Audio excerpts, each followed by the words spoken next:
Well, okay. Looks like we're back to square one with this starter. I had it over to Nolt's to get looked at, and he was busy over there, so it took him a couple weeks to get to it. And what he did was he tested it, and it worked fine. So we opened it up, checked everything out, said everything looks really good inside. Put it back together, tested it again. It still worked fine every time. So when I went over to pick it up this morning, he put it on the bench and showed me and tested it, and bang, it worked every time. So I don't understand what's going wrong here. We went over how he tested it, and basically you're hooking power to here, and then he has a switch panel. He puts an alligator clip on here and a switch panel on his test box that shorts the two. And when he does that, solenoid goes in, starter spins, Bendix or whatever it is here kicks out, and it just does it over and over and over again, no problem. So I think what we're going to do is mount it back on here and see if we can make it do that. Okay, so we're getting ready to see if we can get this thing fired up again. I got the first cover on, and my guess is, since this gadget goes to a thing and this basically tightens or loosens a spring that looks like it's connected to the governor, I'm going to guess that this is your frequency control and engine speed control.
Well, it runs.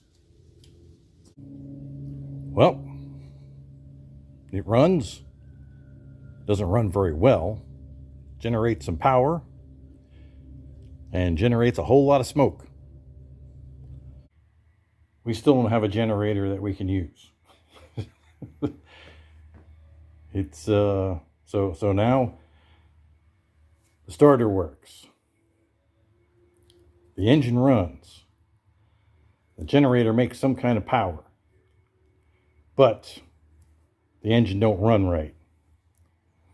And I'm going back to the bypass line that goes into the top of the injection pump here.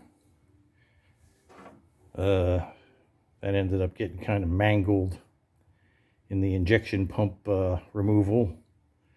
So, and I just ran the bypass line into a jug. And I'm not sure if this actually has to go in here or not. I'm thinking maybe it doesn't, but I don't know. So what we're going to do is tomorrow we'll go and see if we can get a brake line that is this fitting and bend it up in there and see if we can get it attached. And then we'll try it all again. Some year we'll get this thing to be a running, reliable generator. I'm kind of surprised it's taken this long. Well, better luck next time.